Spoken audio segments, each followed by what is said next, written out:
semuanya silakan duduk.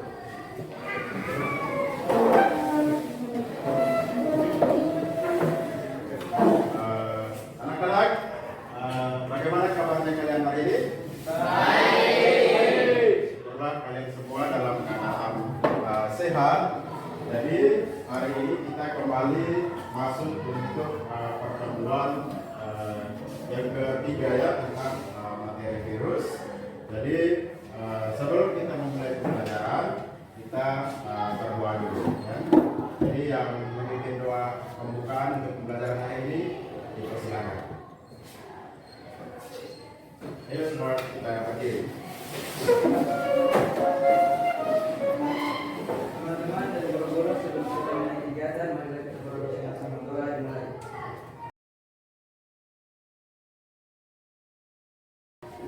Terima kasih telah membawakan kita doa pembukaan hari ini. Jadi anak-anak, saya tanya dulu ketua kelasnya yang mana? Oke. Yang tidak hadir hari ini berapa orang? Ya, dari 30 siswa yang hadir 26 siswa, yang tidak hadir 4 orang alasan sakit. Oke. Yang tidak hadir 4 orang alasannya sakit. Dan yang sudah hadir 26 orang ini, saya berharap kita bisa mengikuti pembelajaran hari ini dengan tertib, dengan semangat, dan dengan disiplin. Jadi untuk hari ini kita melanjutkan materi sebelumnya, itu adalah tentang materi virus. Nah, hari ini kita akan mempelajari sub materi tentang replikasi virus.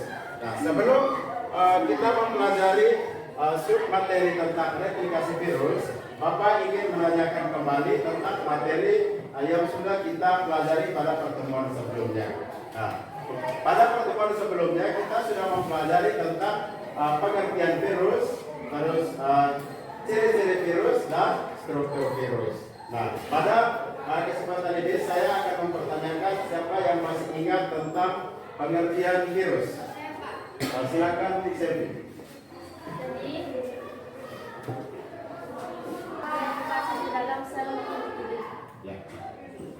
Jadi Silvi sudah menjelaskan tentang pengertian virus. Virus adalah mikroorganisme patogen yang dapat hidup dengan makhluk hidup yang lain atau sel. Nah, itu tentang pengertian virus.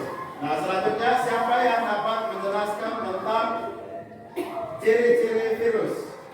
Oke, silakan. Siapa Sius? Ciri-ciri virus yaitu memiliki materi genetik berupa RNA atau DNA. Kedua, dapat dikristalkan. Tiga, hanya dapat hidup pada sel hidup. Ya. Terima kasih kepada siapa Sius. Jadi kita berikan aplaus kepada teman-teman yang sudah menjawab pertanyaan dahulu. Akan membacakan tentang kompetisi dasar dan indikator pencapaian. Silakan. Kompetensi dasar dan indikator pencapaian. Menganalisis struktur dan peran virus dalam kehidupan. 1. Menganalisis tahapan-tahapan siklus replikasi virus secara lisis. 2. Menganalisis tahapan-tahapan siklus replikasi virus secara lisogenik. 3. Menggambar tahapan replikasi virus secara lisis. 4. Menggambar tahapan replikasi virus secara lisogenik. 5. Membuat tabel perbandingan siklus lisis dan lisogenik virus. Dengan penerapan model TBL dengan menggunakan peta konsep disertai video pembelajaran dalam menyampaikan materi, ajak proses reproduksi atau replikasi virus. Peserta didik diharapkan mampu 1. Menganalisis tahapan-tahapan siklus replikasi virus secara lisis. 2. Menganalisis tahapan-tahapan siklus replikasi virus secara lisogenik. 3. Menggambar tahapan replikasi virus secara lisis. 4. Menggambar tahapan replikasi virus secara lisogenik. 5. Membuat tabel perbandingan siklus lisis dan lisogenik virus. Sekian, terima kasih. Oke, terima kasih. Mari kita berikan aplaus. Pentingnya kita mempelajari tentang replikasi virus ini. Ya.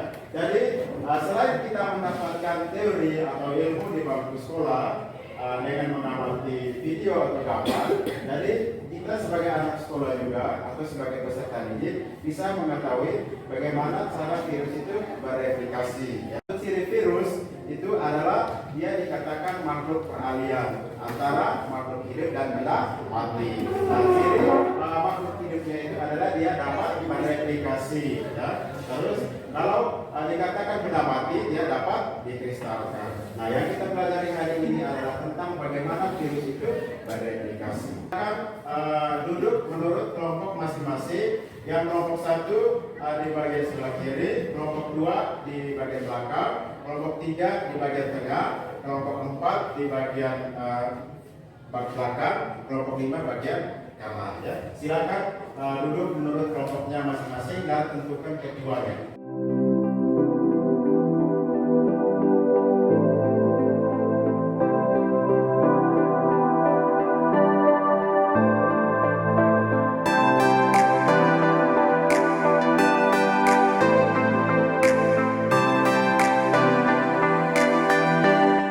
Virus corona itu menyerang tubuh manusia. Nah, pertanyaannya di situ adalah kenapa orang yang terinfeksi virus corona itu gejala-gejala yang ditimbulkan itu berbeda, sementara virus yang menyebabkannya itu hanya ada satu jenis.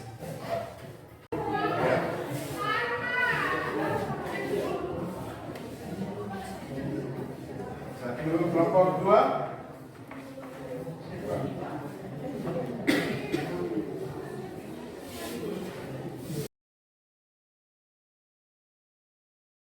silakan ke kelompoknya depan depan.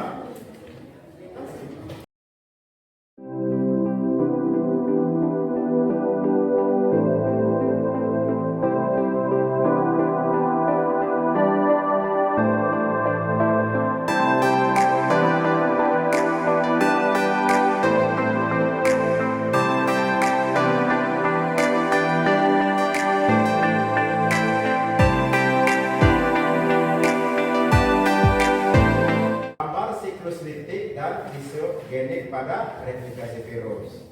Nah, pertanyaan yang keempat untuk kelompok 4, buatlah tabel perbandingan siklus litik dan isogenik pada proses replikasi virus.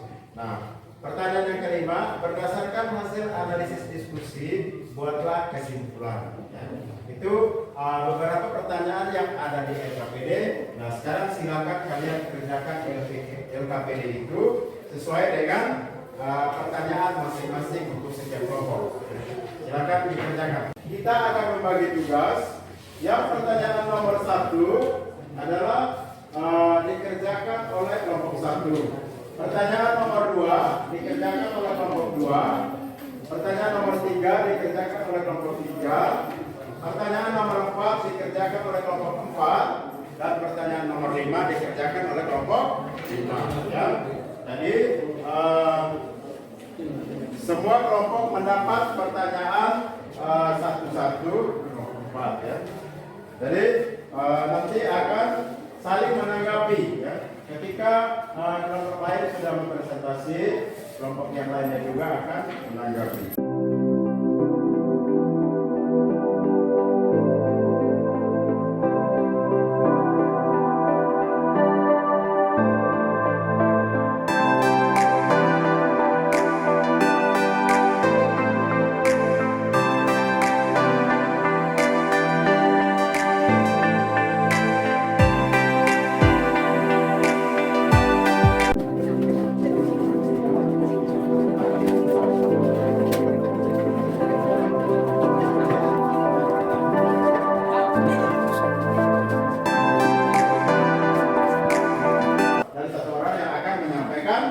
Presentasi ya, memaparkan materi. Jadi silakan kelompok, kita mulai dari kelompok 1 ya.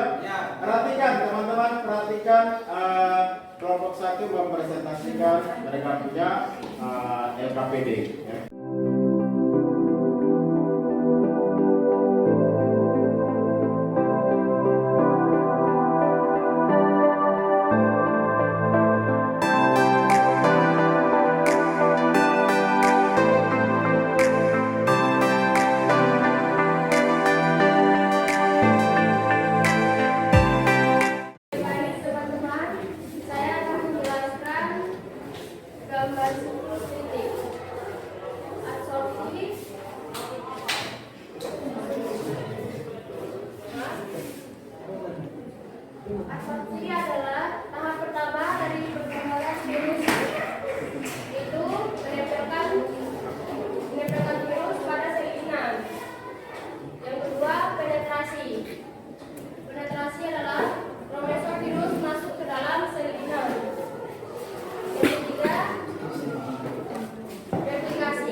kawan-kawan menanggapi presentasi dari kelompok 3. Makasih presentasi kalian sangat bagus karena telah menjelaskan prosesnya, tahapnya, terus menjelaskan bagaimana cara siklusnya berjalan. Kenapa terjadi perbedaan gejala pada setiap orang yang terkena infeksi virus corona ini? Itu disebabkan karena sistem imun di dalam tubuh kita. Orang yang punya sistem imun yang cukup kebal atau cukup kuat atau memiliki antibodi yang cukup kuat, ketika dia terserang atau terinfeksi oleh virus COVID-19, ya, mungkin dia hanya memiliki gejala cukup batuk saja. Tetapi orang yang memiliki sistem imun yang cukup kurang atau sangat lemah, ya, dia memiliki gejala yang berbeda dengan orang lain. Ya. Mungkin memiliki gejala tambahan seperti batuk, pilek, ataupun sampai bersin, ataupun bisa juga sampai demam. Ya. Itu tergantung dari sistem imun yang ada agar kalian bisa memahami materi ini secara lengkap. Pak Guru akan menyampaikan tes. Silakan kalian ambil lembar dan di lembarnya itu isi nama sama kelas.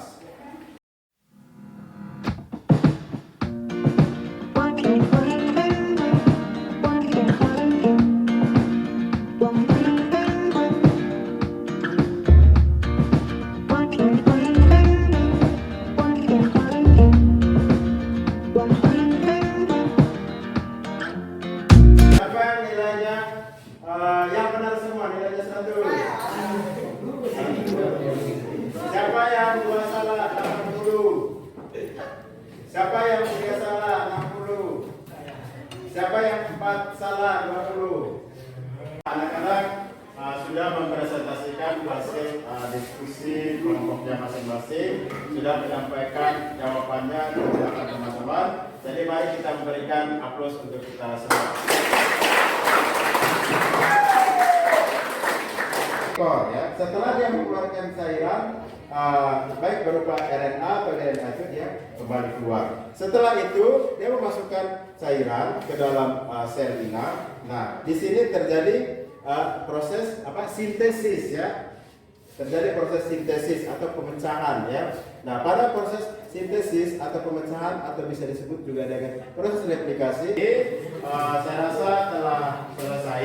Dan untuk materi selanjutnya ya, kita akan mempelajari tentang peranan virus dalam kehidupan ya, baik peranan itu yang merugikan maupun peranan virus yang menguntungkan. Nah, untuk tugas kalian, Pak Guru akan memberikan LKPD nanti itu lewat WA grup di WA kelompok di grup. Sampai di sini dulu. Harapannya Pak Guru agar kalian tetap semangat belajar, terus tetap disiplin, tetap rajin dalam sekolah, dan tetap mengikuti pembelajaran untuk selanjutnya itu dengan rajin dan disiplin. Ya.